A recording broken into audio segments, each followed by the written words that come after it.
क्या बन गया? गोरा रंग। नूरानी चेहरे का स्टैंडर्ड क्या बन गया? गोरा रंग।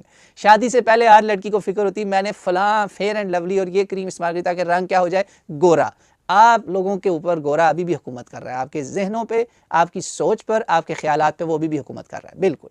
और उसका सबूत ये है उनके त्यौहार, उनके दिन, उनके अच्छे अच्छे खूबसूरत दिहाड़ आपके लिए बेहतरीन है। जब आएगी आपकी ईद, वो भी आप है, वो आपके लिए बोर है, वो बोर है। ईद के दिन लोग सोच गुजारते हैं यार बड़ी बोर गुजरी आज की ईद।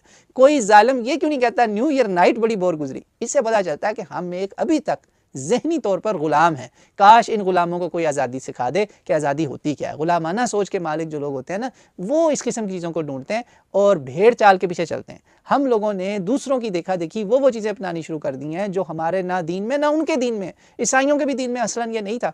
उनमें भी अभी भी बहुत बड़ी तादाद में ईसाई इसके मुखालिफ हैं, यहूदी इसके बहुत बड़ी तादाद में मुखालिफ हैं। हमें ना मुसलमानों को आ जाके जो हमारे लिबरल तबका कहता है ओए